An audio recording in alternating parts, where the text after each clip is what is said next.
Hello, Blenders, and welcome to episode number 152 of Real Blend, a podcast that believes Jared Leto when he said that the little things were the friends that we made along the way.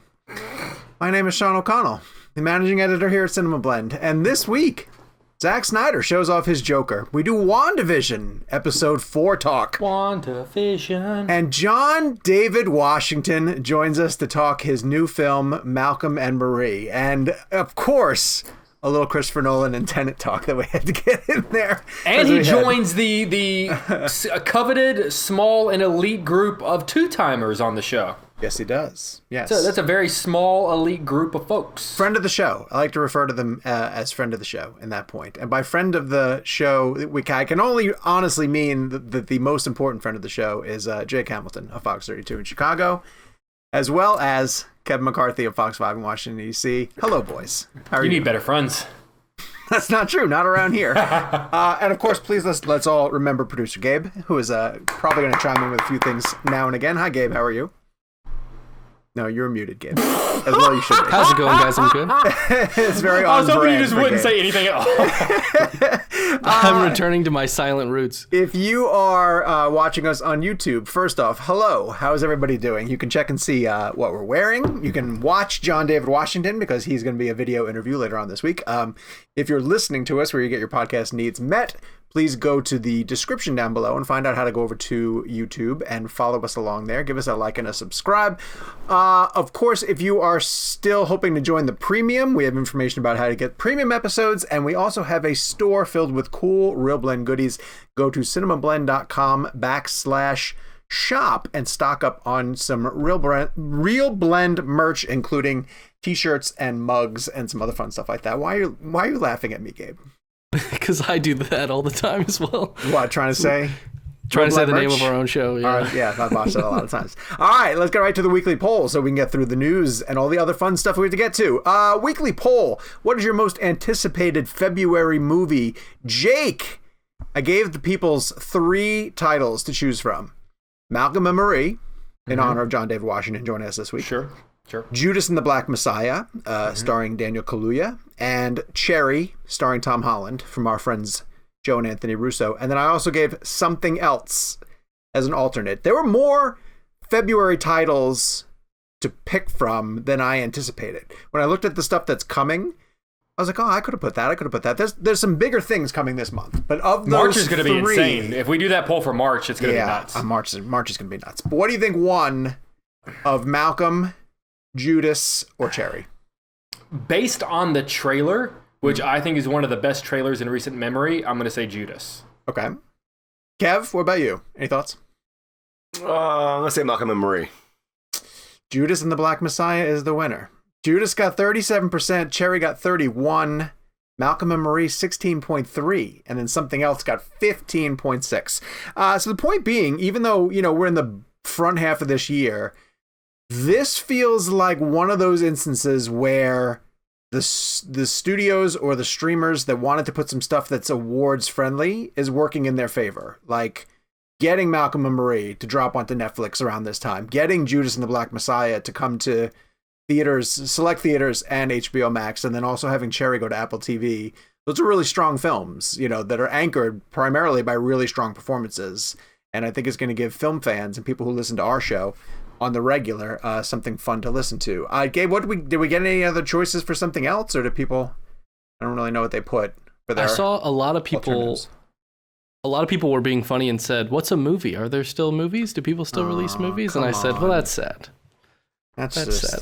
That is pretty sad.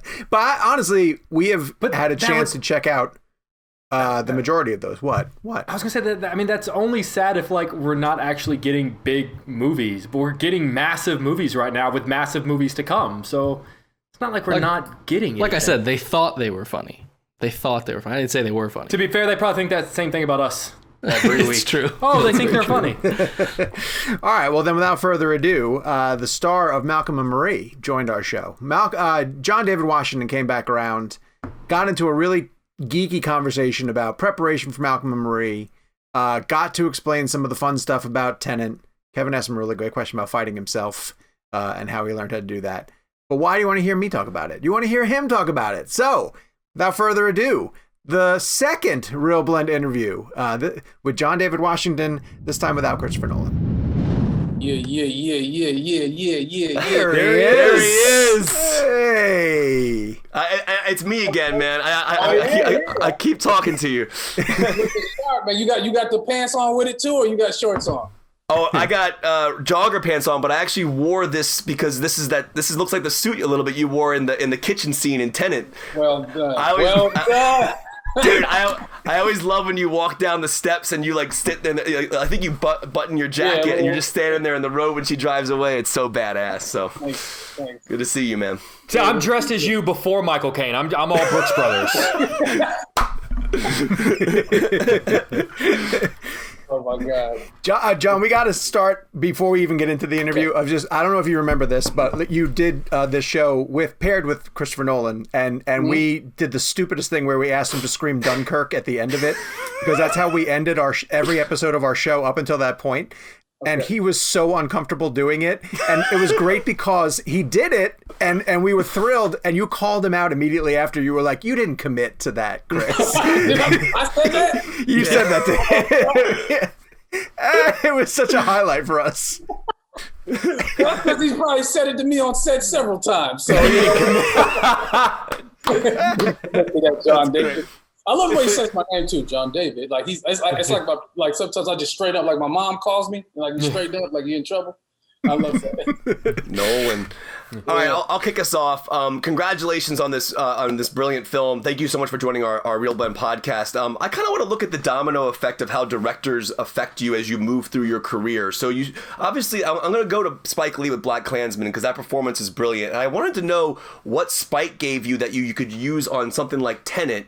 And then what's something that Nolan gives you that you can then use on Malcolm and Marie? Just kind of like that domino effect downward. And as you're talking about Spike, can I geek out with you a minute about the floating dolly? Because it's one of the coolest shots ever. It's one of my favorite shots you've ever done. And I just wanted to know what that was like to shoot. So just kind of like that experience from BlacKkKlansman to Nolan to now Levinson.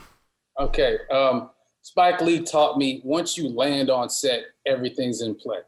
Like, you know, like whether you think it's a rehearsal, if they just want to look, just sit in there and look, he might be rolling. Like anything I do is usable. Like one time I was just walking a certain way, working on my 70s kind of bop. It was the scene where we finally got our man, the crooked cop, and it cut to me holding the briefcase. And I was just doing that just to get warmed up. And he's like, no, do that. Just run it, let's go, slate in. That's what he always does. So he taught me that everything's in play. He taught me to trust my instincts because like I don't want to think too much like, oh, that's not from the script, that's not how we do it. He wanted it to make it messy. Everything's alive. Everything you do can be seen. Don't worry about it. And we can see when you're thinking, so don't think. And that rolled into Christopher Nolan because at first I didn't know if he was going to be like that. I thought maybe it'd just be actor for hire, hit the mark, be precise and all that. And he wanted it just as messy, even messier. He encouraged me. He not to do it the same every time. He said, dirty it up, do different takes, different ways to do it. And I was like, oh, Spike kind of told me that too. That's interesting, you know? So, all right, I think I'm onto something. And then Sam just blows it out the water. He's like, I don't care. Like sometimes I only did a couple takes and he's like, all right, did you want to move on? I was like, well, do you want any feet? What do you need from me? I have no idea. I was great. So I was like, oh, shit. Okay. So all those things, I think ultimately the theme, I think from these three directors is for one, they all trusted me and what I bring. And they encouraged me they encouraged my input. They made me feel like a collaborator. And with that responsibility, use it. So there's stuff I had and ideas that I thought about with what was written. So use it, incorporate it. Don't be afraid to. So that was great to know from all of them. And the floating dolly, because I know your dad got to do one in Inside Man. He did one in Malcolm X. That must have been awesome. Yo, so like that day, because I was asking for it the whole shoot. I'm like, when am I going to get my opportunity? Like, because I feel like this connects me to all your films, all of the actors, to put me on that dolly. You know, so it was my last day. He surprised me. He said, it's coming, it's here. I was like, oh my God, I geeked out. And he was kind of frustrated, I could tell for a little bit, because I wasn't focused. I was so excited. I was like on a Disneyland ride or something, or Six Flags Magic Mountain ride. I was like a little kid, you know, just going nuts. He's like, John David, look at I need you to point the gun. I'm like, yeah.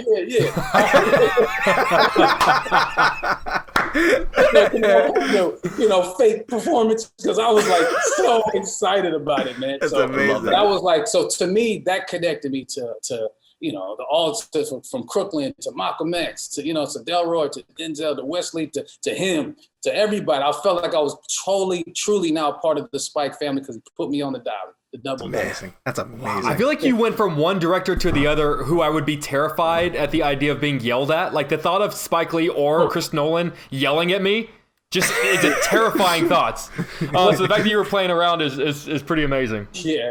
They, I don't want to give any. They're very passionate about what they do. I'll put it that way. Fair enough.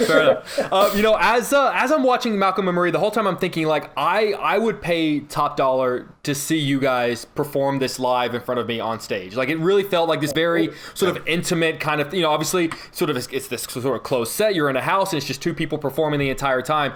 I was curious, sort of a multi-level question. Did it ever kind of feel like a play at any point? Do you feel like you could perform this from start to finish live on stage? And is that something that if it was ever thrown at you for like a one-night event in New York, you and Zendaya, that you would ever be interested in performing Malcolm and Marie live on stage? Well, it most certainly, I'll kind of jump out of order with the answers, but it sort of felt like we did it from beginning to end. So I definitely could do this in one night on stage. That's kind of how we shot it anyway. I mean, we got takes obviously, but it felt like one seamless thing. I would love to put it on stage. And when I read it, I took the cinema out of it. I mean, I knew what I was getting because I love his stuff, Sam's stuff. But I just said, okay, I'm doing this selfishly. I just get to say these words. I get to really show a side of me. I have to find the side of me first and then be able to hopefully show. That was what the anxiety was. Do I have this in me to say this? Because I don't act like this at all. So it's an actor's dream to be able to do that, to reach outside yourself and bring it to yourself and then present it. But like from an actor's perspective, like this is going to be a great performance piece. That's the thing. I didn't even know if people were going to see it. I didn't know what the ultimate game plan was with selling it. I thought maybe this would just be for us. The fact that we just got to work, because I didn't know if I'd ever get to act again is why I did it. I did it for to get to work with who I got to work with, the what was on the page, who saw it. I don't know. Maybe it was going to be this personal thing. I didn't know it was going to become something else. So that being said, when I got to see what Marcel and them were doing, getting behind the curtain, behind Wizard of Oz, I'm like, oh, this is cinema.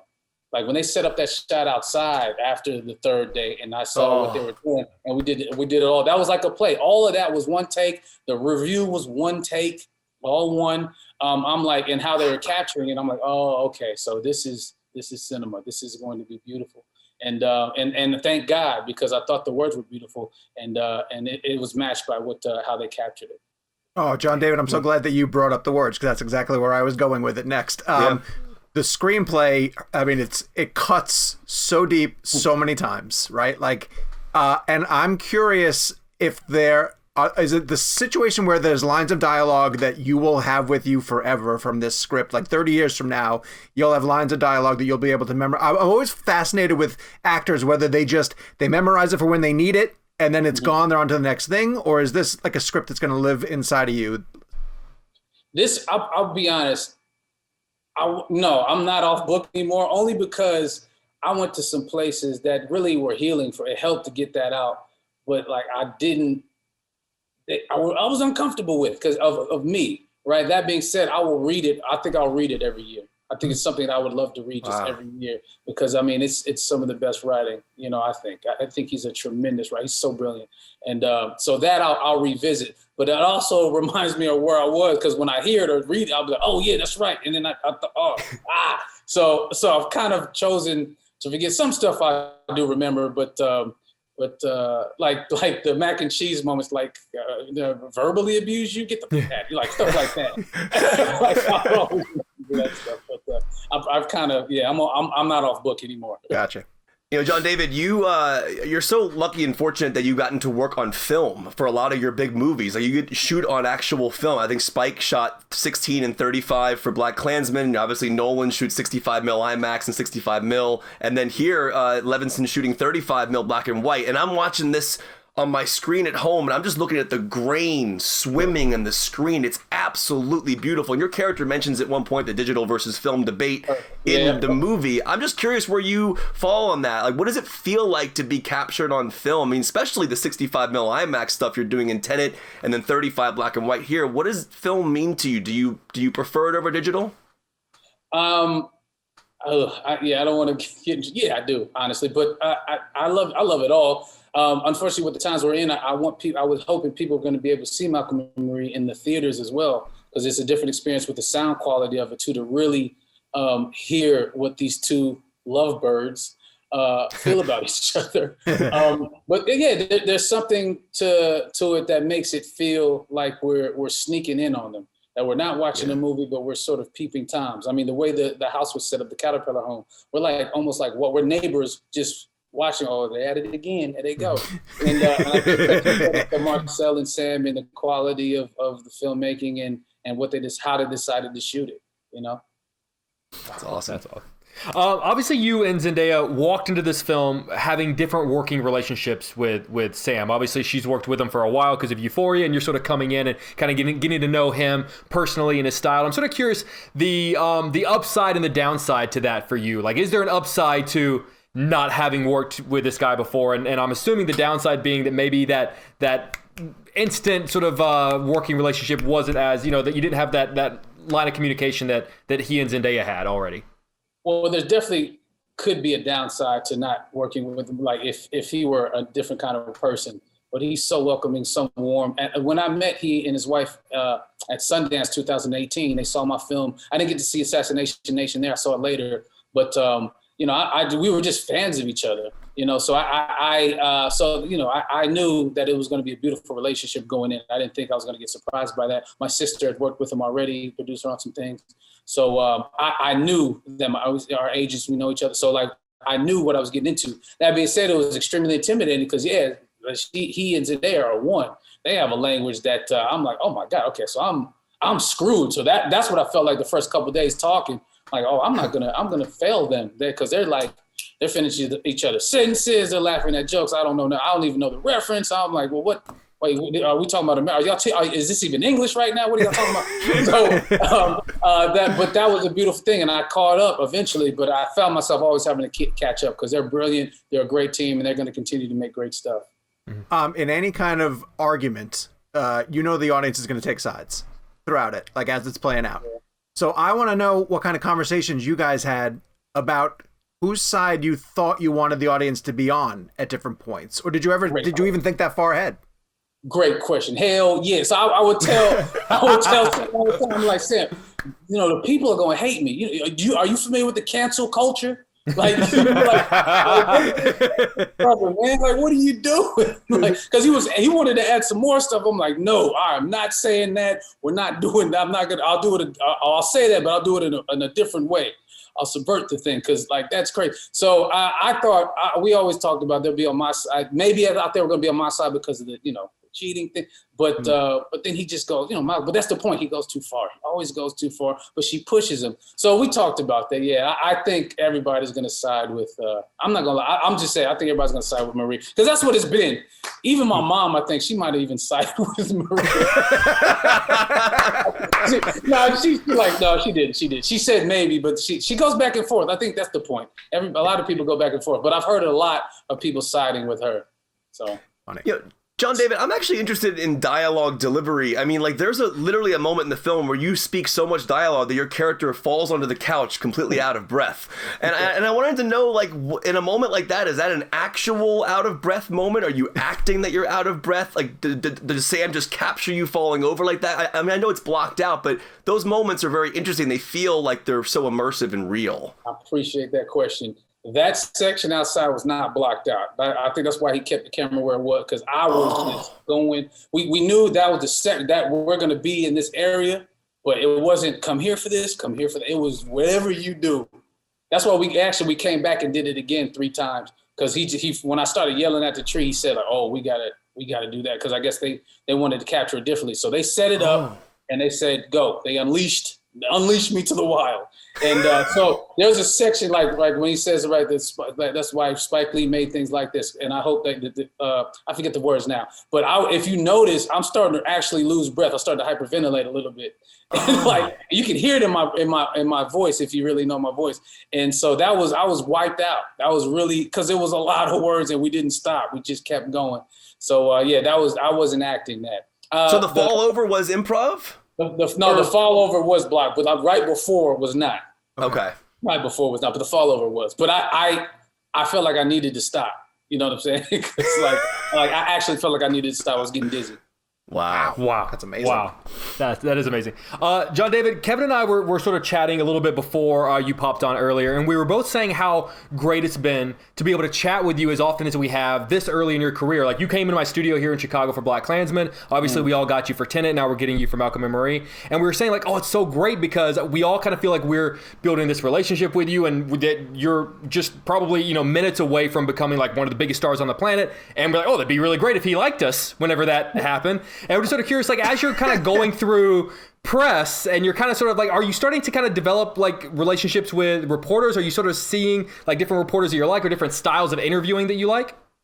I love movie enthusiasts. So, I can somewhat tell when it's a job, which is fine, or when people really, love what they do. I've you being in the suit, the Tenet kitchen suit. It's just, you guys geek out about this stuff, and so do I. So like, and the whole rant about reviews and journalists, we need all of that. We need people with 9-to-5s who don't really know or care too much about what happens, how they do it. We just need to know if it's good enough. We need people like that to tell you why it's good, to help. Like they talked about authenticity. Why? Because you don't know when something is good. Well, that's the job. And film enthusiasts, people that love acting and performances, can tell you why. Can help these people say what to look for. And so I love that interaction with people that are just as enthusiastic as I am about film, about performance. And that's who I like to work with, director wise. That's who actor wise. That's who I like to talk to when it's time to roll it out. Again, now if some people it's just the hustle or grind, another way to get somewhere, and that's fine. That's okay too, both on our side as well. But when you genuinely like film, when you genuinely love to do this and enjoy watching it and discussing it, I live for that. That's great. I can do that all day. You've come to the right podcast. Yeah. Yeah. I want to transition then kind of to how much of Malcolm was in you when you were reading Tenet reviews. Were you kind of like, were you a little bit like, no, man, you have to go back and rewatch it, or how come don't put those words into our mouth? We're not trying to do that. Sometimes we're just trying to do this. I tend not to. I tend not to look at reviews to not have a Malcolm night. So, a couple here and there. I feel like every time I sneak peek, I'll find something that's not good for my happiness, and I'm like, see, this is why I don't do it. This is exactly. I'll always click on the wrong one, and I'll tell my agent or somebody like, yeah, but they said this. Like, are you kidding me? But what about the 100 other says this thing? Like, I don't want to hear. It doesn't matter. This person that didn't even see the film said this. So I'm like, I tend to stay away from it. And actually, it's funny. I talked to Christopher Nolan about that briefly too, and he said, yeah, stay away from it. Don't worry about it. Just keep doing what you do. That's too funny. Well, John David, I wasn't able to talk to you about this when Tenet first came out. I've seen the movie 9 times now. I mean, I don't know if you've gotten the steelbook for this thing, but it's really cool. And the cool thing about the physical media is you still get to have the IMAX shots. You get the shifts in ratio, which is really cool. Cool. But I wasn't able to ask you this when I first talked to you, so I want to ask now about fighting yourself, that particular sequence, because that was a spoiler, obviously. Now, if I understand it correctly, did you have to learn that fight 4 ways, forward and backwards, as both versions? Like, could you elaborate on kind of the process of shooting that? Was it shot backwards first or forwards first? Like, what was that fight sequence like to shoot from all the different perspectives? Yeah, you got it. 2 characters and 2 versions of the fight for both characters. So that was what we started with the first week and a half, or the first maybe 10, 11 days of filming. Was that sequence in the Rotas Vault. So having to learn suit guy stuff forward and backwards, and then the in the gear, the inverted person front and back. So it was very confusing, but it also like the repetitions really helped me. And honestly, getting into it physically helped me understand more of the concept for the overall. Like when I got to step into the physical movements of how, temporal movement, pincer movements work, and reverse entropy and all those kinds of things. So yeah, there would be he'd say load up the reverse mag. So we do it forwards, and then sometimes I would do it forwards, and the stunt man was fighting me backwards, and then vice versa. Then we both go backwards and we both go forwards. We started this. It's really got tricky. We had to start at a certain section, like mid-fight, backwards and then forwards. So sometimes we did it the full way, and then sometimes we broke it up in pieces. All right, this is the part where you threw a couple punches here, but now we got to do that backwards. So it was just. Oh, Steve Gerke, our script supervisor, we'd look at each other like, today's the day, huh? Today's the day. I understand. If I don't see you, you don't see me. It was a good one. We did good. We did our best. Like, they stick, Some of the best photos I've seen behind the scenes are Hoytema holding that freaking massive camera and just there with you. I didn't know they were reversing the film, man. That's awesome. And also too. So this was so crazy. This is what I love. What I do. So there was a section where we were hand to hand stuff, frontwards and backwards, and I ended up kicking Hoyta right while we were fighting, and I'm like, I kept going. I was like, oh, I'm sorry. He's like, keep going. No, it's okay, keep going. I was like, oh shit, this is crazy, and I'm saying like Chris with the monitor like. Yeah, it's happening. It was great. It was great. Now, if you ever work with him again, you're going to be out of focus for all of your shots. He's like, "Yeah, I'm going to get you. I'm going to get you back for that kick." I'm going to wrap you on one last Tenet question, and I did want to say collectively that Tenet was our podcast #1 film of 2020. So we were very obviously massive fans, and so I just want to talk, no pun intended, about how you feel like time is going to affect that movie in the long run. Kevin said, I think Kevin's seen it 9 or 10 times. I've watched it 5, 6 times. And every time I watch it, I said last year, it was my favorite sort of movie experience of the year, because every time I watch it, there's a little bit more of an understanding I have to, and I get something else. And I realize that there were things that you guys were telling me all along that I didn't even catch times 1 through 5. And I really feel like it's going to be one of those movies in 10, 15 years that we're all going to look back on and go like, this is a movie that's only getting better as we kind of catch up with what Nolan was trying to do. Kevin has a famous line where he always says like, we weren't ready for Tenet, which I think to a certain degree is true. And I'm sort of curious as to how you feel like the reaction to that film, how it came out last year versus what it potentially could be in 10, 15, 20 years. I got to be honest. I don't like watching movies I'm in. I'm hypercritical, but I've seen it about 8 times myself. Yes, I really have. I'm like, dude, like I have. And you're right. I felt the same thing happening every time I watch it. Not only do I find something different, like I do with Coming to America. I've seen that like 1,000 times. I always find something different. But like what I'm seeing is more of the connectivity than I ever thought of the characters too. Like he really laid a great story with this concept to me. And the performances, especially with Rob and Elizabeth, everybody gets stronger every time I see it, and it makes more sense. Or I guess I can see how it's blended together more. I don't know if that's making any sense, but I do catch something different every time. I think I feel the spirit of the film more and more. It was stronger and stronger every time I see it. At first, because it's so overwhelming with what's happening and the car flipping, all this concept, and then some of the dialogue is like trying to explain it. But like every time I watch it, I'm like, oh, it's blending together as one now for me more than ever. And then honestly, too, what Ludwig did too was like I'm really catching up. I listen to that soundtrack all the time. I'm seeing how crazy and innovative that soundtrack is as well. I mean, it matches the concept of what's happened. I think people will also catch up to what he did with this score. Yeah, and the cool thing is the physical copy gives you the IMAX shots. The iTunes versions and the streaming versions, you can't get those shots. So that's the coolest way to watch it. So John David, Kevin will send you a physical copy if you don't have one, because he sends one every time he knows someone doesn't have a physical copy, he buys it and sends it to him. Literally, I was gonna start a streaming link version of it, and he went on Amazon and overnighted me one. Wow. I need a physical So copy. if you need one, Kevin's your guy. Kevin will Yeah, I'll send send you one. I think he's got. I'm pretty sure John David has a copy somewhere. I ordered my hot sauce an hour ago. The best line of 2020. We are completely out of time. We went over. I'm so sorry. We love having you on the show. We just love being able to geek out about movies with you guys. Malcolm and Marie is one of those films it's gonna, we will change and appreciate that film more and more from year after year. Amazing. It's just a truly beautiful piece of work. Thank you for your time, John David. We really appreciate it. A lot of fun, guys. Thank you. We have to thank Netflix for giving us extra time with John David Washington. Please make sure you check out Malcolm and Marie when it hits Netflix. We're going to get into our full review for that movie coming up later on in the show. So let's get to talking points.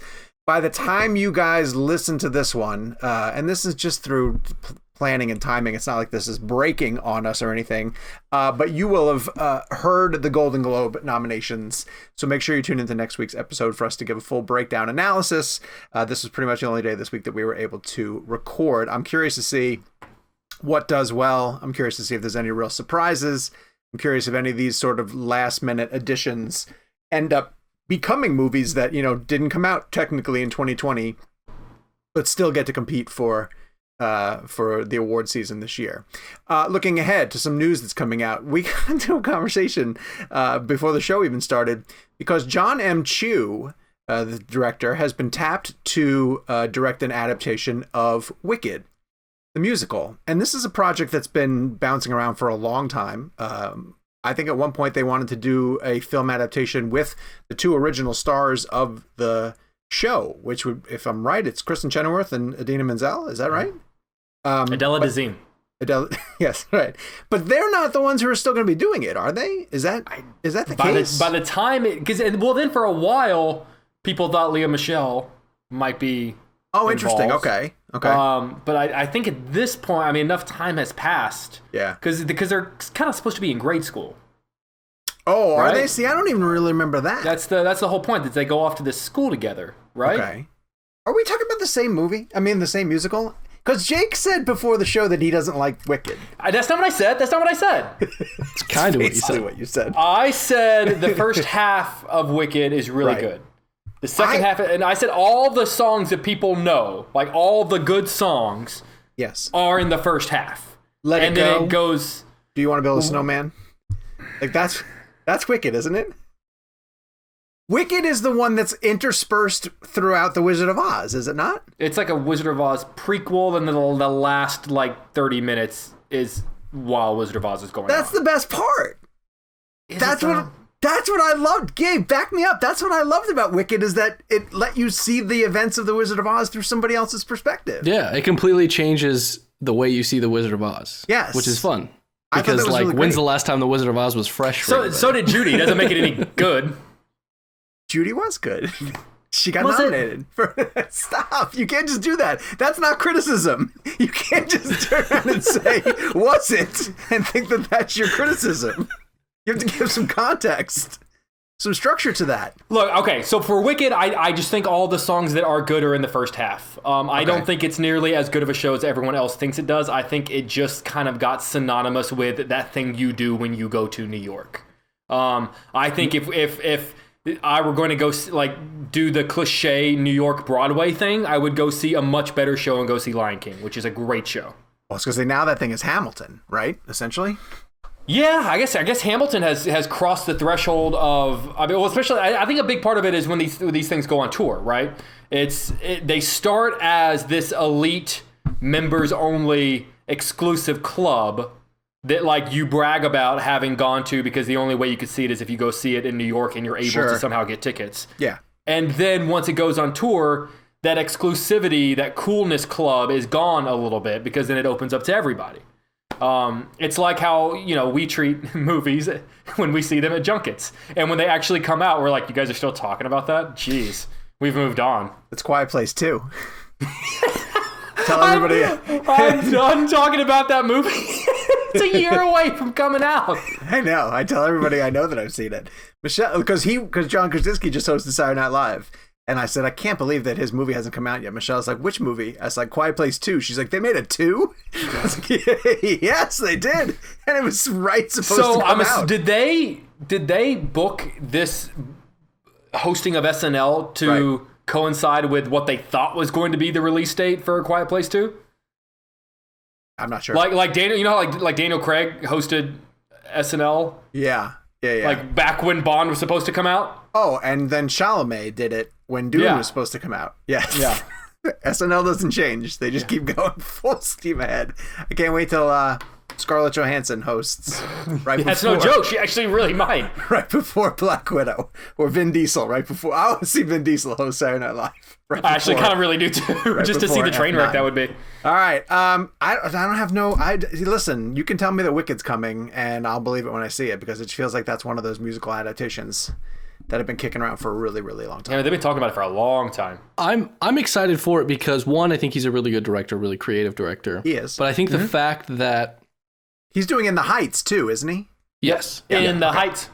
I'm kind of excited. Who knows if he will, but I'm kind of excited to see how he might interact with the original, with the visuals of this story. Okay. Oh, that's interesting. You know what I mean? Because that's something that you can't quite do on stage. It's a whole different sort of medium. I'm kind of interested to see how he takes that musical off the stage and then plays with sort of the original. I think that could be fun. I think he could do some fun creative stuff. Our text thread lit up earlier today when Kevin shared with us the first shot of the Joker from Zack Snyder's Snyder Cut.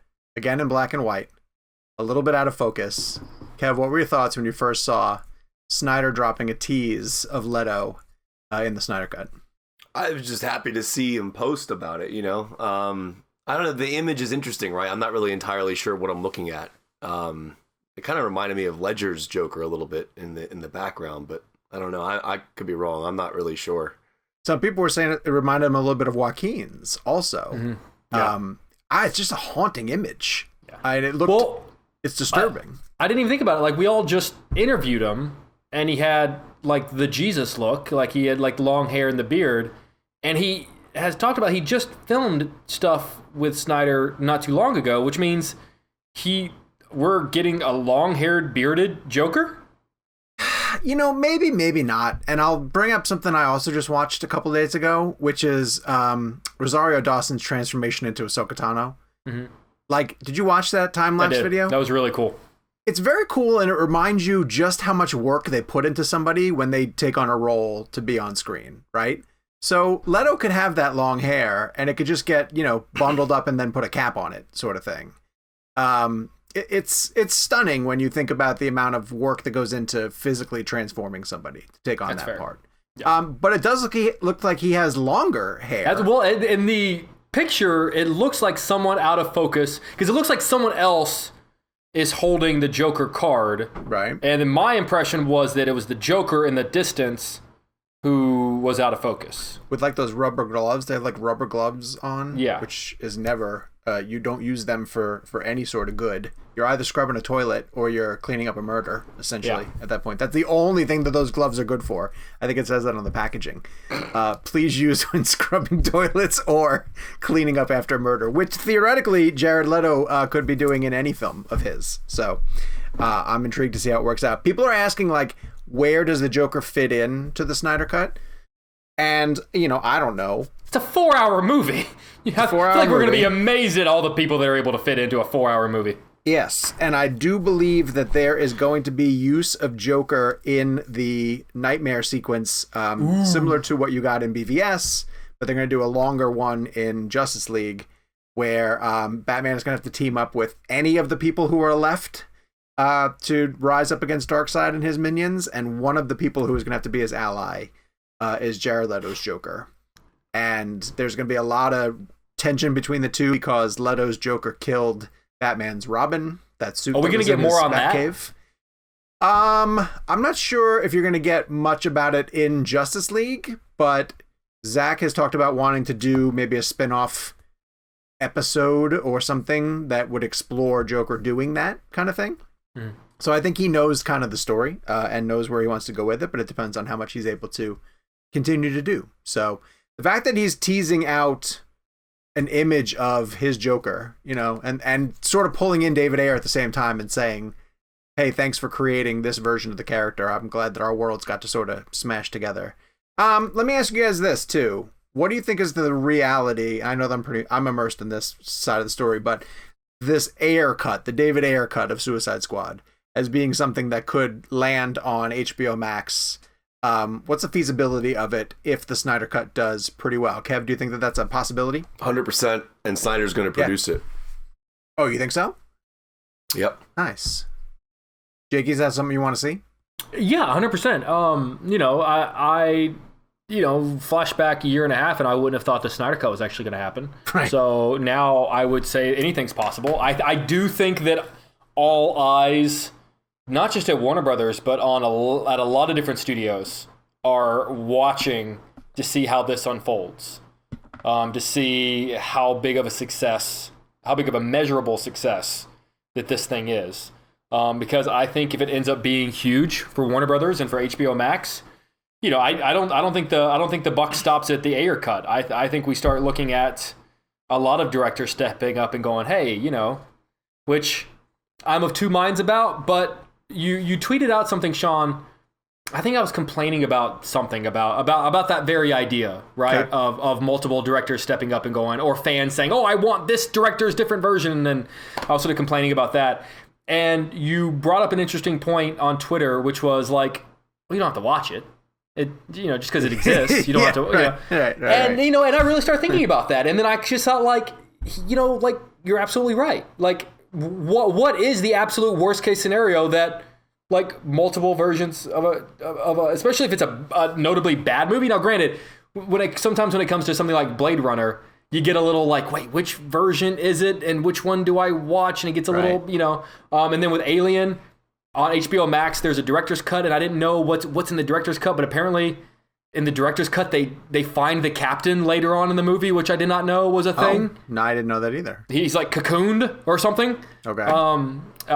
So anyway, it muddies it a little bit, but I'll do my homework and figure out which one I want to watch. But you know what? If there are a bunch of options out there, what the hell? Why not? If it makes people happy, go for it. You want to know what it is partially as well too? Is that I think all of us have been conditioned through the course of our job that when something comes out, we feel obligated to watch it. You know, like, if you tell me that a cut of something is coming, I think, like, well, all right, I'm going to have to make time to watch that.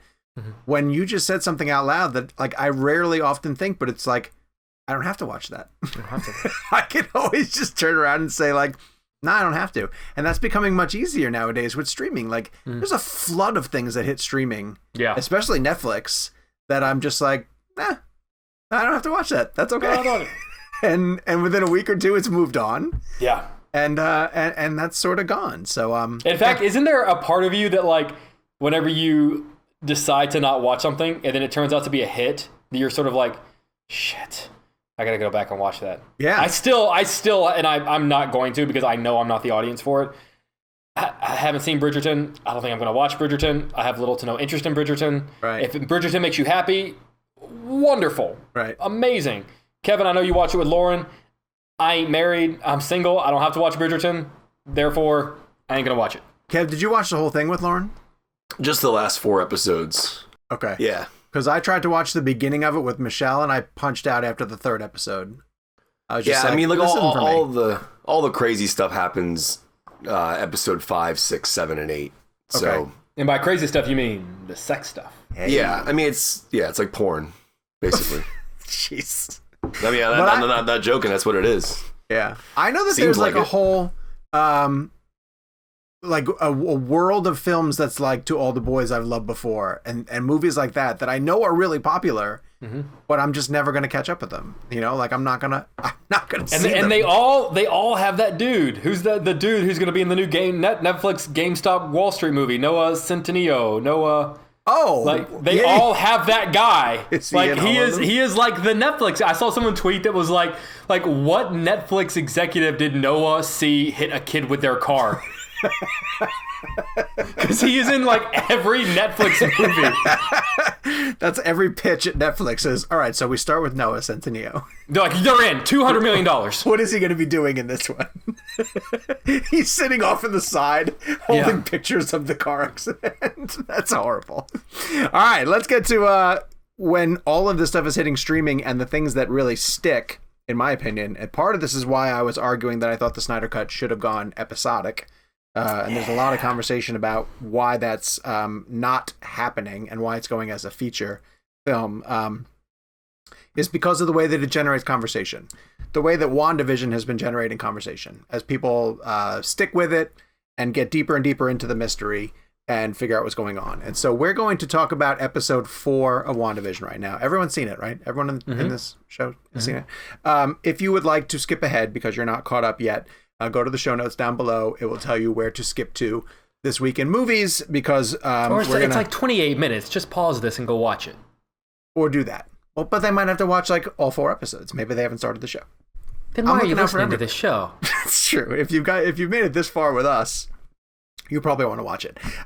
Jakey, what did you think of episode 4?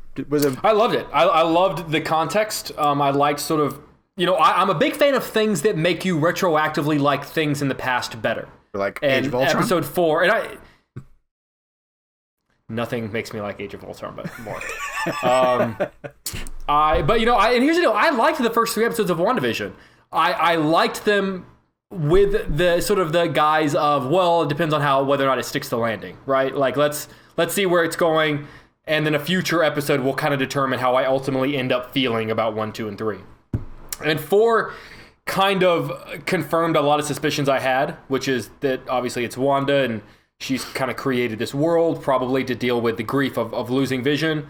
And I really think if WandaVision ends up being a 10-episode miniseries about how someone deals with loss and grief within the Marvel universe using Avengers, that's awesome. That is awesome, and I am in. I agree with you in the fact that I'm glad we didn't. This feels like an episode in a normal show you would have gotten toward the end where it tied the threads together, and I think it was a really smart time right now to sort of pause and bring everybody up to speed. Because it's fun for all of us, like week to week, to speculate and put pieces together. But I think casual fan doesn't always do that. They might just sort of, be passively watching it and waiting for the marvel of it all to kick in. And I thought this was the episode where the marvel of it all sort of kicked in. Where at least side characters who you recognize, whether it be Darcy or Jimmy Woo, were able to sort of come up and say like, I'll use PJ as a perfect example, and I know I've done this a couple times on the show. Like, he wasn't fired up about WandaVision. He kind of even said, like, I don't love those characters. Like, why do I want to watch this? But he came down one Sunday night, and I guess enough of his friends had been talking about it, and he said, come on, let's watch WandaVision now. And we binged the first 3 episodes. A single tear rolled down Sean's cheek. I finally said, son. And for the first time, I told him I loved him. In 17 years. Sean was actually hanging another Avengers poster as he said it. He was like, at first he was taking a photo of his family down and then hanging. He's like, this is my family now. So we watched the 3, and he was saying along the lines of like, is it just going to be this? First he was saying like, is it just going to be this sitcom gag like week after week kind of thing? I was like, no, there's a bigger mystery. Don't worry about it. And then it would tease out the bigger mystery, and he was like, oh, okay, that's really cool. I get it. But then on episode 4, that's the one where he sat down immediately as soon as he got home from school. He's like, come on, WandaVision, let's go. He fired it up, and he was like, oh, this is awesome. Like, it tied the casual Marvel fan, into this is what we're trying to do.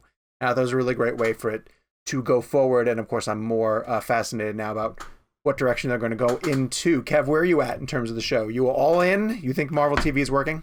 I had the opposite effect. I actually think that 4 was my least favorite episode. Oh, really? That's interesting. Primarily because I just missed being with Wanda and Vision personally. I also felt like the script in episode 4 wasn't strong enough. It just was very... I don't know what the term would be. It was very matter of fact. It was like, let's connect this to this. It never felt natural. It always just felt like a building block. I think the heart of the series is in those first 3 episodes, and I have no problem with it opening up and expanding into the MCU. I would rather have it been more subtle versus extreme switch back. I mean, like, we basically turned into a completely different show in episode 4. So I think episode 4 was fine. I'm in the minority on that episode. I did not think it was all that jazz. I'm with Kevin on episode 4. I like it because I like it in the sense of I like that this is where the show is going, that it's connecting to the bigger world, that these are I even like that those are the characters that they're bringing into it. And I like kind of the way it's opening up. But that episode ended, and I looked at it and I was like, well, I didn't really. I feel like these are all things that I had kind of guessed. Oh, and each scene was just a confirmation of a guess. And then I didn't really learn or anything. Nothing new. I was like, okay, we're back at the end of episode 3. And we just caught up with this other side of the story. And I typically feel that way with TV shows when they do that sort of like, let's show you what happened over here. I felt like I didn't really get anywhere with it. I was ready to watch episode 5, but it wasn't there. So I was kind of bummed. I just missed them. Do you feel like, we as press got the first 3, the first week they put out the first 2. Do you feel like that's an episode that they should have dropped somewhere like in that first week so that like it wasn't, a week's episode? Like it was just sort of like, because I know I had some friends and family basically bow out of the show because they're like, I just like the sitcom bit is like my dad, a couple of people at work were both like, the sitcom bit isn't doing it for me, and how much longer. And I had to be like, hey, I think here's the deal. All 4 of us we're always going to watch all 10 episodes of that show, right? Like even if we weren't into it at this point, it's a Marvel show. It's the first Disney Plus Marvel show. We have to watch it. We got to do it. But I think you have to have an episode like episode 4 for the casual viewer, the people that we forget don't exist within our bubble of obsession. Is that they're doing it for that reason. Watching it, did you feel like this episode is for those people? That's interesting. It felt like a gigantic explainer. Yeah. I will say, though, the opening, I think one brilliant thing that Marvel has done in the last 10 years, they've created their own kind of sensation within sort of watching a film of those references, of like seeing a character that was 3 movies ago and all. That's like its own Marvel kind of sensation that, a typical movie universe can't do. But the opening of episode 4 was awesome. Snap. Seeing the snap, that was cool. Oh that was God, that was it put us. We knew exactly where we were. It looked great. It was in the middle of a hospital, which is incredibly dramatic, and like it was so cool to see a regular part of the world dealing with it versus just being caught up in the Avengers of it all. I loved the opening. Okay, I have a question. I have multiple questions. So when you were snapped back into place, you went back exactly where you were when you were snapped away. But like, what if you were on a plane? Yeah. Or what if where you were standing, they made a building? And there's a wall there. Or what if you were snapped? Kevin Feige gave an answer to that. Ooh, what'd he say? He said, because the snap that brings everybody back was conducted by Smart Hulk, that Smart Hulk knew enough that when he made the wish to bring everybody back, that he put in the caveat, like, make sure everybody returns safely. So that if you were on a plane, you will snap back, but you will not be in the air where you were. But no one wants to see that. Shit. No one wants to see that played out on screen. I wish everyone was back. Give me the R-rated snapback. Yeah, there's no asterisk. Like there's no like subsection. You want to know why there is an asterisk, Jake? Because Kevin Feige said so, and truly that man. Look, is just God. because you and Kevin Feige are best friends doesn't mean I gotta believe every word the man says. But he did give that answer. Like I honestly, because someone did ask him. Of course he gave that answer. What else is he gonna say? Like no. Like if you snap back and a person is standing in your place, then you're 2 combined people. Would be great if like someone asked Kevin Feige that and he like looked at him for a full minute and then he was like, "Shit." You have to admit, Jake, though, the sort of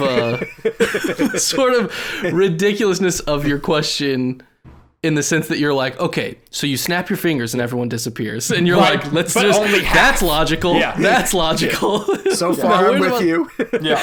Now, logic me into this situation. Other people say like when you snap back, like if your loved one has moved on to be in another relationship, like do you snap back and think like they're cheating on you, kind of thing. Like, why are you with this guy now? Well, yeah, I mean that makes sense because she didn't know that her mom was dead. Correct. Yes. Yeah, 100%. And it's just different because like Far From Home treated it for laughs, right? Like it was the high school kids. I think one of them snapped back like, and they were doing the news telecast. Yeah. And they were like, "Why are you in my chair?" And then the one kid who was hotter now because he's 5 years older, sort of thing. And I like that they took this from a tragedy. You're at the hospital. It felt like the leftovers. Loved one. It felt like the MCU's leftovers. Yes, just not nearly as bizarre as leftovers. Didn't have Justin Theroux getting his ass handed to him. episode after episode. Or Justin Throws Ass, which is in that show Which is also in that show an awful lot. All right, let's get to This Week in Movies. There's a... what do you even call it? It's not a documentary. This is kind of like the Hamilton conversation again. Something on Hulu called In and of Itself, which is a taped version of a stage show. Was taking place in New York City, right? It was. I think it was off Broadway. And I knew nothing. I knew nothing about this show. I didn't know that it existed. I don't know who this guy is. Derek, what's his last name? Delgadio. Delgadio. Yeah. All of a sudden, you just started hearing everybody talking about, you got to watch this show In and of Itself. It's on Netflix. Check it out. And Jake, you were the first person who mentioned it to me, but it was like right after you texted all of us and I feel like Chase gives you a lot of recommendations. Chase, a friend of the show, the avid, loyal listener to the show, is listening to this episode right now, is the one that recommended it to me. So I told Michelle, like, we're going to watch something tonight, and we both went into it totally blind. And it was just phenomenal. Mm-hmm. Like, it's a tremendous, tremendous stage show. And the guy... So, Jake, I want you to talk about it a little bit because you got a chance to interview him today, mm-hmm. and I guess in preparation for this, probably did a lot more research than even I have done. It's a magic show, kind of, but it's also, I think, very autobiographical in that he's telling mm-hmm. a lot of very personal stories that are incorporated into all of his tricks. Yeah. And because of the intimacy of the space where the show is set, there's a lot of audience interaction. Yes. And it has to do a lot with like your own identity and how you view yourself. It has a lot to do with identity and how he views himself as well too. And he opens up his heart and sort of bears his soul over the course of this show. But it's deeply, deeply moving. So what did you learn about him? What do you know about him having spoken to him? What's interesting is I actually asked him if all of the stories that he tells, because you're right, he does tell these very deep stories that are very also metaphorical and bigger in terms of the bigger scope of what he's trying to tell. They're all true, all the stories he told. Mm-hmm. And I even kind of thought the overall arcing story is about when he was on vacation in Spain and goes into a bar and a guy tells him a story. Mm. And I thought like maybe that one was fictional because like that's kind of like you kind of need that story to get to all the other ones. And even that really happened. He, you know, it's so funny. So much of the show boils down to this idea of not labeling yourself as just one thing. We are all much more than just people who interview celebrities. We are much more than podcasters. We are much more than movie fans. We are this, we are that. And he kind of laughed and said, you know, it's kind of ironic that I'm a guy who made a show about not reducing yourself to one thing. And now I've become the guy who made the show about not reducing yourself to one thing. But, you know, his team, his PR people, sent me an interesting email yesterday before the interview, basically saying, hey, during the interview, can you refrain from using the words magic, magic show, magician, which I thought was really interesting. And in fact, it was a point I was already planning on bringing up, and I brought up to him. I said, look, like, one of the reasons, whenever I tell people, and I think I told you guys this, and Chase said it to me, whenever I tell people about this show in and of itself, usually the second thing I say after watch it is, don't Google it. Don't look up anything about it. Don't read what it's about. It's 90 minutes. It begins by asking you to put your phone down, do that, and then just watch it. And for me, the reason I now tell people to do that is for that very reason, because I feel like if you Google it and the first thing you see is like New York Magic Show, that's such an oversimplification of what this thing is. There are unbelievable and unexplainable moments that happen in there, but it's not, you know, it's not Siegfried and Roy. You know, it's not like a Las Vegas magic show. It is something different. It is unlike anything I've ever seen, and is incredibly moving. It's incredibly moving, and you know, it makes you really reflect upon yourself and who you are. And I think calling it a magic show is.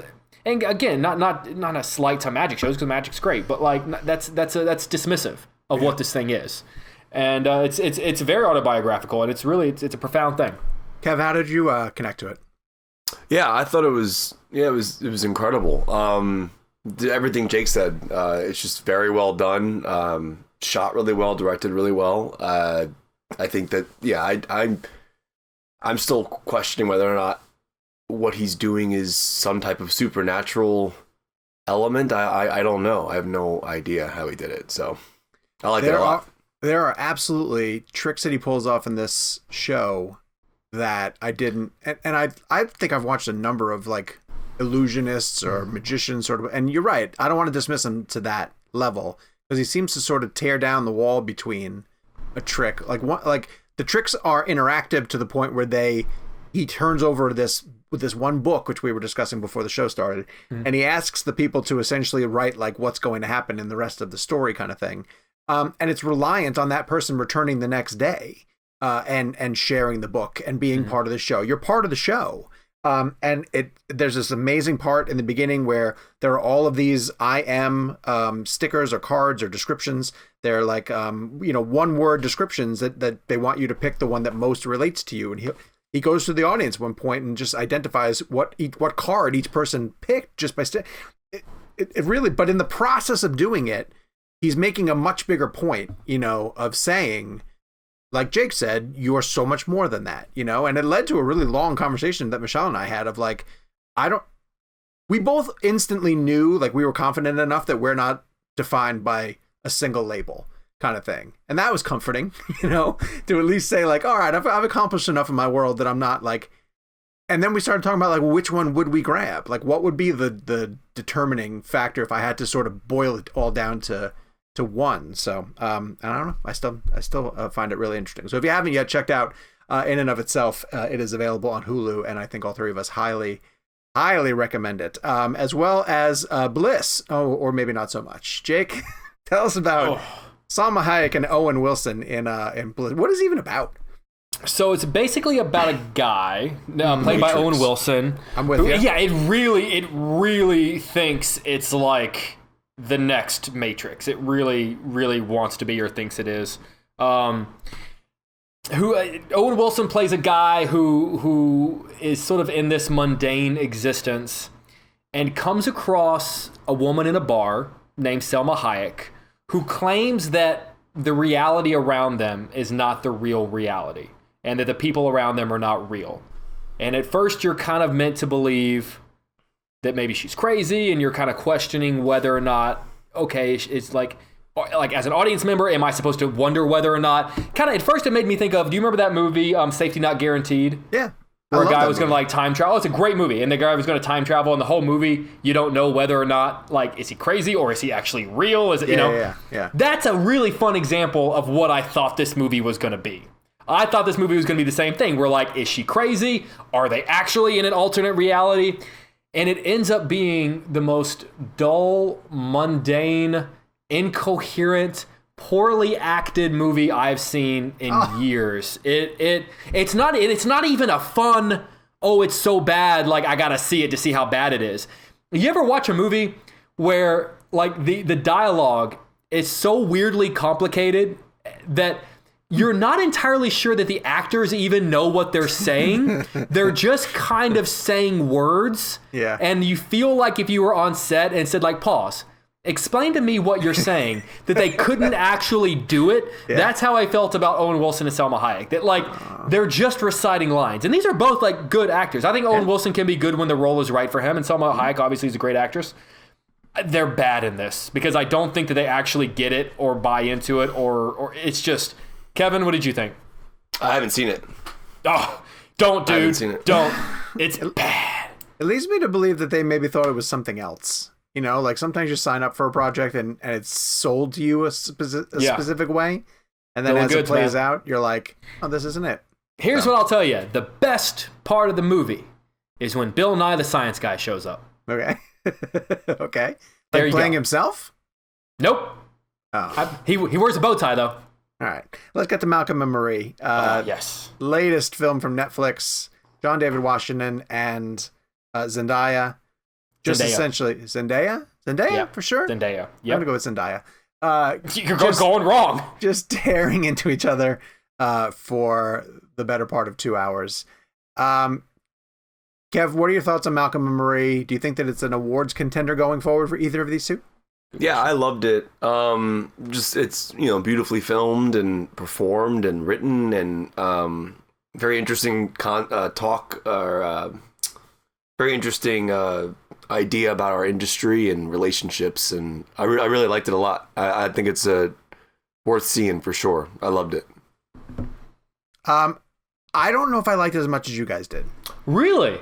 Yeah, but by that I mean like. Is it because you don't know how to pronounce her name? I'm like 4 stars on it, right? Oh, like, well, that's... I still like it a lot, sure, but I don't know if it would make my top 10 kind of thing. Only because I just don't know what the rewatch on it is. Like, I watched those two sort of have their arguments. It's an arguing film, right? Like, it's a couple that's essentially figuring out different ways for them to continue an argument. It almost feels like a play. Very much so. And it was kind of interesting where, I forget which one of you guys asked them this. Jake, it might have been you. About like how do you apply, what are you going to apply to real relationships that you learned here? And John David Washington says like, I learned just to go to bed. Yeah. Like, and there were 3 or 4 times over the course of Malcolm and Marie as this couple was ramping up to another fight where I was like, please guys, just stop. Like, stop. Okay. Stop. In Marie's defense, the movie begins with her basically saying, let's not do this tonight because nothing good is going to come of it. And he's the one that can't let it go. So to that end, the question is, does that make it a good movie? Like when she turns around and says nothing good is going to come of this, but your next 2 hours is them going through it. I deeply admire their performances. And I found most of their conversations really interesting, of who was picking apart what. And I liked the critiques that it leveled at the industry and the way that John David Washington is a filmmaker they're coming home from his premiere. Essentially. And he, throughout the course of the evening, is concerned about how people are going to take the film. And at one point a review lands, and he's very curious about how it's going to be reviewed and who's reviewing it. And I found all that stuff to be really, really fascinating. But I if I'm being totally honest, I'm not quite sure if and when I would ever watch Malcolm and Marie again, as good as it is. So, Jakey, I think you're probably a little more positive. Oh yeah, I loved it. In fact,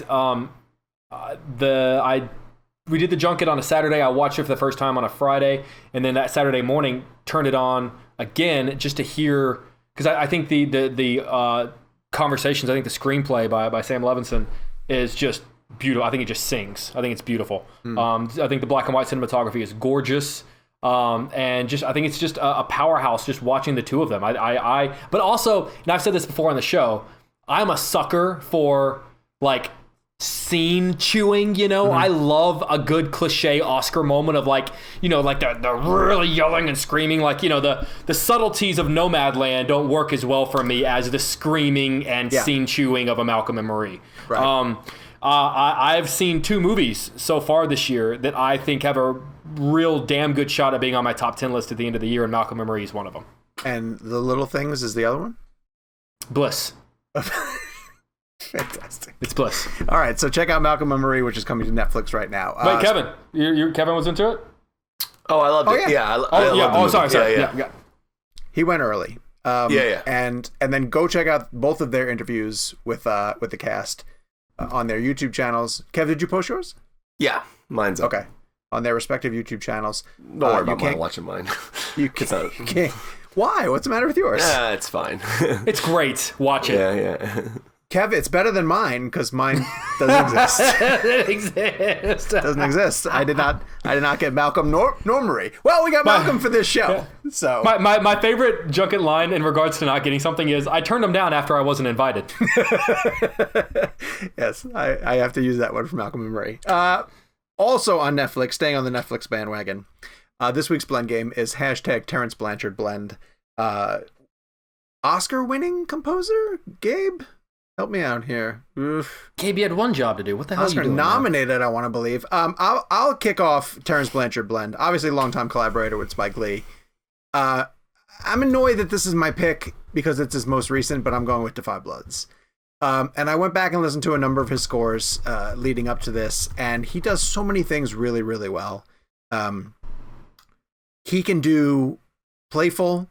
He can do, like, if he's doing like the heist sort of con, bank robbery inside man, he can play that sort of jaunty, up to no good type thing.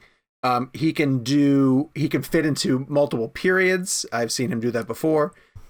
For The Miracle at St. Anna is a great example of that. Of course, Black Klansman, where he sort of plugs into the period. I thought everything that he has worked on with Spike Lee over the years came together in The Five Bloods. I thought it was an epic score. I thought it had the feel of a 60s, 70s war film. It's a majestic. I use the term majestic when I was describing the work that he did for Spike into Five Bloods, and I just think the two of them have such a shorthand and a relationship that goes back over the years, and I think that this is probably their masterpiece. It's not to say that they're not going to work on another film together, and make something really, really interesting. But the score for this one, it's not often in the middle of a movie where I'm like, oh god, this score is unbelievably great. But I know in the middle of The Five Bloods, during one of a swelling moment of the orchestra, I was like, damn, Terrence Blanchard is in a groove right now, and so I need to rewatch Five Bloods. Oh, it's so good. I really It's do. so good, and his score is amazing in it. So I went with The Five Bloods. Kev, where'd you go? I went with Black Klansman just because I rewatched it recently, and I love the guitar riff in the score. I just think it's a really interesting piece of music because I think it has a foreshadowing nature to it in the sense that the character we're hoping that he can have a successful mission, right? So I think that there's drama and hope built into the guitar riff, and I think it was just really cool. I thought the score really kind of moved the film along and kind of complemented the tone that Spike created. Nice. Jakey, where'd you go? I also went with Black Klansman. I think for me, because that movie has to balance being so many different things. There are moments where it's a very serious, timely, and topical drama. And there are moments where it's laugh out loud funny at certain aspects of groups of people that it's making fun of. It's a lot of different things, and it's also like a period piece, where it's, in which the music of that era was, very of its time. Mm-hmm. So he had to create a score that somehow balances a lot of plates that are spinning at one time, where normally I feel like a composer only really has to do one of those things. Like normally a composer only has to focus on the fact that it's a period piece, or that it's a drama, or that it's a comedy. And somehow Black Klansman is all of those things. Therefore, his score has to be representative of all of those things. And I felt like he did that really well. So Michelle Garist and Harry Lichtman and Christian Hestus all went with Black Klansman.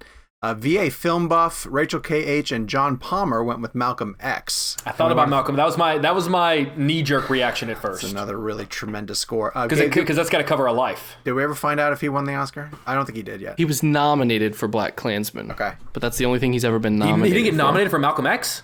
Nope. No. What the hell is wrong with maybe he'll get nominated for The Five Bloods, but we will find out soon enough when the Oscars are held in August of 2022. Next week, please reach out on Twitter using... It's going to be a fun one. And just cut to Jake saying, we're out of names. We're going to play hashtag Morgan Freeman Blend. Morgan Freeman Blend. No, I refuse to believe we've never done Morgan Freeman. Not once. Never done Morgan Freeman? Not in Best? Not when we were doing Best? No, not in the Best days? And you can choose, if you want, as his performance, Morgan Freeman reading Jake's eulogy, because it is, without question, his finest performance. Hey, you know what? Dude, I might choose it. I swear to God, for as long as I live, no junket bit will beat that. That is, hands down, one of the greatest junket bits, because of the way that he plays along with it. Like, he's all in on it. Well, I don't know if I've told the story before. When I handed him the paper, I explained the whole bit that I wanted to die and have him read the eulogy at my funeral. He stares at the paper for a good 10, 15 seconds. Okay. But in that moment, it felt like, oh God, what have I done? I've made a huge... Because he's just staring at me when I'm explaining this bit I wanted to do. Yeah. And then I hand him the paper, and he stares at the paper for the longest time. and then slowly starts chuckling to himself, and then slowly starts reading it. When did you write it? Did you write it the night before or like way in advance? The morning of. Really? You wrote that the morning of? It's on a hotel sheet of paper from the hotel stationery. I have to keep asking you questions about this. Like, when did you come up with the idea for the bit? That, honest to God, I start out the bit by saying that this is something I've told people a long time, and it really was. The idea being, I really wish I could become friends with Morgan Freeman and then die before him, and then have him read the eulogy at my funeral. It's a lot of steps. It's a lot of steps. The most impossible one being friends with Morgan Freeman. Yes. So I said, look, I'm going to do the next, I'm going to cheat and do the next best thing and just have you, I'm just going to write my eulogy and have you read it to the camera. Yeah. And then it'll play at my funeral. And I have told people, and I am not joking, when I die, if you don't play this at my funeral, then what was this all for? Yeah, what even are we doing here? What are you even doing here? All right, play along with, and you gotta find Jake. Where is that bit? Please tell me. It's on YouTube, but it's like buried. I think I labeled it like it's because it's with the cast of Red. Okay. So like it's not even labeled like more. It's like for next week, before next week's episode, I will cut it and post it on social media so it's accessible for people. Tremendous. I cannot recommend it highly enough. So and I'm like 21. I look like a baby. Send in your Morgan Freeman pics using hashtag Morgan Freeman Blend on social media or at realblend@cinemablend.com. That is also where we got this week's review from Andrew, who says, greetings from Dublin, Ireland. Hi. Wow. Yes. Hi, Sean, Jake, Kevin, and Gabe. My name is Andrew, and I am an emergency medicine doctor working here in Ireland. Hey. I'm finally getting around to this. Yeah, exactly. Absolutely. That's Good awesome. job, Andrew. Well done. I'm finally getting around to this and want to take a moment to share my gratitude for what you guys on this podcast mean to me. First things first, if you're wondering how to say my last name, oh man, don't make me do that. Sean's not the person to get a name right. I am really not. So he says, I'll tell you what I tell both my colleagues and patients. I say it's pronounced Nadatano and the G is silent. Okay, so it's N-G-A-D-I. Never mind. And it's Andrew. I appreciate what you're trying to do here. I can't even say Zendaya correctly. Let's see. Oh, he says, sadly, only a few would get my Django reference. That's what he says. It's pronounced Nadatano. The G is silent. That's funny. I first came across the Real Blend podcast last year when I needed to commute for an hour and a half to my hospital. Wow. I was immediately enamored by the lively discussions that stemmed from your guys' deep friendships and love for movies. Ever since, Real Blend has been the way for me to unwind while driving home after a busy shift in the ED. This is even more so in 2020 when we have had to deal relentlessly with the stress of COVID in the front line. My own love for movies started very young. I remember fondly how my dad would bring me and my mom to the cinemas nearly every Saturday, walking up to the ticket booth and ask the ticket seller to line up all of the new releases that week for us to watch on the day. Back to back to back movies. It was insane. What I loved, though, was the in-depth conversations that we would have as a family, and I think that is why I fell in love with your podcast and perhaps found it somewhat nostalgic. 2 points to close. Firstly, I found that Joel Edgerton's 2017 film, It Comes at Night, perfectly summed up all things 2020 and has aged well. The increasing paranoia and distrust that built up between the two families living together in that film was such an eerie foreshadowing of our current societal fear to an unseen threat. Boy, that is a really good analysis of It Comes at Night, which is a dark as hell movie. Next, Avengers Endgame is the greatest superhero movie of all time. I was with you up to a point. I'm just going to stop right there. Why read anything else? What Kevin Feige, Marvel Studios, and the Russo brothers have accomplished with Endgame is beyond epic, worthy of all the accolades. I'll go to my grave with that statement. Thank you again for faithfully recording this wonderful podcast that allows me as a listener to feel like I am also engaging in the discussion. If you guys are ever in Dublin, it would be awesome to hang out over a pint or 3 of Guinness. Until then, Hubie in all in all caps with 3 exclamation points. Outstanding. So that is an amazing, amazing review on so many levels, and more than anything, I want to be in Dublin, Ireland, hanging out with Real Blend listeners. So thank you very much. I was going to say, more than anything, the fact that he's like a medical professional that commutes an hour and a half every day to help people. That's insane. But cool. Like, yeah, we can talk about wanting to hang out and drink beer. If we can make that experience any easier on you, sir, then everything that we're doing here is worthwhile. So our next premium episode is going to be something called 2-Film Challenge, and I'm going to let Gabe explain that to the premium audience once we get there. We will be back next week with a brand new episode. Until then, follow us on social media at Jake's Takes, at Kevin McCarthy TV, and at Sean_O'Connell. You can follow the show at Real Blend. We'll talk to you guys soon. So until we meet again, QB. Come on. Gabe, can't you do something about, like, you step in for every other aspect of this freaking show? Or you start, like, recording over it with something else? I don't know. Fade out music. You want to give me that kind of power?